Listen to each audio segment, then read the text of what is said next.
है। और आज हम लेकर आए हैं एक ऐसा रोमांटिक एनिमे जिसमें प्यार, क्लास डिफरेंस और थोड़ी गॉसिप वाली टेंशन सब मिलेगा।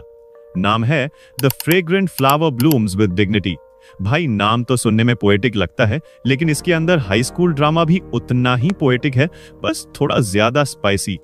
तो चलिए एपिसोड 1 की कहानी शुरू करते हैं। कहानी की शुरुआत होती है हमारे मेन कैरेक्टर रेंटारू से। वो स्कूल जा रहा था, लेकिन जैसे ही लोग उसे देखते डर के मारे पीछे हट जाते। उसके चेहरे की वजह से सब उसे डरावना समझते थे। रास्ते में उसने देखा कि उसके कुछ दोस्त कुछ गुंडा टाइप लड़कों से उलझ रहे थे। असल में वो गुंडे जानबूझकर रेंटारू के दोस्तों से टकराए थे ताकि लड़ाई का मजा ले सकें। गुंडों ने पूछा कि तुम्हारे क्लास का डरावना बंदा कहाँ है। उसके दोस्त बोले कि फिक्र मत करो, रेंटारू अभी आता ही होगा। और फिर जैसे ही रेंटारू पहुंचा, गुंडों ने उसकी शक्ल देखी और भाई ऐसे भागे जैसे एग्जाम के दिन सिलेबस देखकर भागते हैं। रेंटारू ने अपने दोस्तों को समझाया कि लड़ाई झगड़ा मत किया करो, लेकिन दोस्त बोले कि सब उसी की वजह से हुआ है क्योंकि उसने पहले किसी को मारा था। रेंटारू बोला कि उसे तो कुछ याद भी नहीं। पिछली रात रेंटारू ने एक कपल को झगड़ते देखा था। लड़की ने लड़के को थप्पड़ मार दिया और चली गई। रेंटारू ने सोचा शायद लड़के को दुख हुआ होगा तो सिंपैथी देने गया, लेकिन जैसे ही लड़के ने उसकी शक्ल देखी, भाई डर के मारे भाग गया। उसके दोस्त बोले ये ऑब्वियस है भाई, रात के टाइम पे अगर तू अचानक किसी के पास जाएगा तो कोई भी डर जाएगा। लड़कियों और लड़कों की दुश्मनी। नैरेटर ने समझाया कि लड़कों का स्कूल और लड़कियों का स्कूल दोनों अलग अलग थे, लेकिन बिल्कुल पास पास। और ट्विस्ट ये था कि दोनों स्कूलों के स्टूडेंट्स एक दूसरे से नफरत करते थे। कहानी में दिखाया गया कि जब रेंटारू और उसके दोस्त स्कूल जा रहे थे, तभी लड़कियों का एक ग्रुप उनके बगल से गुजरा। अचानक एक लड़की का हैंडकरचीफ नीचे गिरा। एक लड़का उठाकर देने गया, लेकिन लड़की बोली अब इस पर तुम्हारा हाथ लग गया है, मैं इसे नहीं लूंगी। भाई इंसल्ट का लेवल 100 में से 110 था। नैरेटर ने कहा कि लड़कियों का स्कूल बहुत रिच और हाई क्लास था, जबकि लड़कों का स्कूल गवर्नमेंट टाइप था, इसलिए लड़कियां लड़कों को बेकार समझती थीं। जब रेंटारू घर लौटा तो उसकी माँ ने उसे लेट आने के लिए डांटा। रेंटारू ने समझाया कि स्कूल दूर था और बारिश भी हो रही थी। असल में रेंटारू का परिवार एक छोटी सी बेकरी चलाता था। कई बार स्टाफ की कमी होने पर उसे भी वहाँ काम करना पड़ता था, लेकिन उसने ये बात अपने दोस्तों को कभी नहीं बताई। उसी दिन दुकान में एक लड़की बैठी थी और उसके सामने प्लेट्स पर ढेर सारा खाना रखा हुआ था। रेंटारू ने सोचा कि इतनी छोटी लड़की इतना खा कैसे रही है। जब उनकी नजरें मिली तो लड़की घबरा गई और उसका केक गले में अटक गया। रेंटारू ने उसे पानी दिया। लड़की भागते भागते वहाँ से निकल गई। रेंटारू को लगा शायद वो उसकी शक्ल से डर गई है। उसकी माँ ने बताया कि उस लड़की का नाम वकाना कागुरी है और वो अक्सर दुकान पर आती रहती है। माँ ने समझाया कि हर इंसान को चेहरे से मत जज किया करो। अगले दिन क्लास में रेंटारू अभी भी कागुरी के बारे में सोच रहा था। दोस्तों ने उसे साथ में लंच खाने बुलाया, लेकिन उसने मना कर दिया। नैरेटर ने कहा कि लोग सोचते थे रेंटारू जानबूझकर दूरी बनाता है क्योंकि वो खुद को अच्छा इंसान नहीं मानता। रात को उसकी माँ ने बताया कि कागुरी उससे मिलना चाहती है। रेंटारू पहले तो शॉक था, लेकिन फिर मिलने चला गया। दोनों दुकान में आमने सामने बैठे। कागुरी ने कहा कि माफ करना, कल मैं अचानक भाग गई थी। वो रेंटारू को ट्रीट देना चाहती थी। दोनों ने साथ में केक खाया। कागुरी ने बताया कि उसे केक बहुत पसंद है और उसने मजाक में कहा कल बारिश हो रही थी तो मैंने सोचा 2-4 केक्स और खा लूं। रेंटारू ने सोचा कि पहली बार कोई लड़की है जो मुझसे डर नहीं रही। कागुरी ने बताया कि वो कई बार दुकान पर आई थी, लेकिन रेंटारू ने कभी नोटिस नहीं किया। और जब रेंटारू ने पूछा फिर भागी क्यों, तो कागुरी शर्माते हुए कही पहली बार कोई लड़का मुझे इतनी देर तक देख रहा था, इसलिए मैं शर्म से भाग गई। रेंटारू को बहुत अजीब लगा। यूजुअली लोग उसे देखकर डरकर भागते थे, लेकिन पहली बार कोई शर्म के मारे भागी थी। रात में जब कागुरी लौट रही थी, तभी 2 लड़के उसे छेड़ने लगे। वो वही गुंडे थे जिन्होंने सुबह रेंटारू के दोस्तों को परेशान किया था। उन्होंने कागुरी से कहा कि तू इतनी क्यूट है, चल हमारे साथ घूमने, और रेंटारू को बदसूरत कहकर इंसल्ट किया। कागुरी ने कहा कि तुम लोग सिर्फ सुनी सुनाई बातों पर जज करते हो, रेंटारू को जानोगे तो समझोगे कि वो कितना अच्छा है। गुंडों में से एक कागुरी पर हाथ उठाने जा रहा था, तभी रेंटारू आ गया। उसने पंच रोका, लेकिन उसका सिर दीवार से टकरा गया और खून निकल आया। कागुरी डर गई और माफी मांगने लगी, लेकिन रेंटारू बोला कि चिंता मत करो, चोट हल्की है। उसने कन्फेस किया कि पहले वो कागुरी पर भरोसा नहीं करता था, लेकिन अब समझ गया कि वो अलग है। दोनों ने एक दूसरे से माफी मांगी और कागुरी ने रेंटारू का जख्म साफ किया। उसने कहा कि मुझे समझ नहीं आता लोग तुमसे क्यों डरते हैं, तुम तो बहुत अच्छे इंसान हो। उस पल रेंटारू ब्लश कर रहा था। उसने सोचा कि पहली बार किसी ने उसे धन्यवाद कहा है। कागुरी ने अभी कहा कि जब वो उसे देख रही थी तो उसका हार्ट भी तेज हो गया था। स्टेशन तक जाते हुए दोनों बातें करते रहे। कागुरी ने जाते जाते कहा कि अगली बार जब मैं दुकान आऊंगी तो हम दोनों फिर से साथ में केक खाएंगे। भाई ये सुनकर रेंटारू का दिल लिटरली धक धक करने लगा। अगले दिन क्लास में रेंटारू लगातार कागुरी के बारे में सोच रहा था। उसने लड़कियों के स्कूल की तरफ देखा जहाँ पर पर्दे लगे हुए थे। अचानक किसी ने पर्दा खोला और वो थी कागुरी। दोनों का फिर से आई कांटेक्ट हुआ और रेंटारू शॉक्ड रह गया। अब उसे पता चला कि कागुरी मिडिल स्कूल की नहीं बल्कि लड़कियों के हाई क्लास स्कूल की स्टूडेंट है। और इसी सस्पेंस के साथ एपिसोड 1 खत्म हो गया। ऑनेस्टली इस एनिमे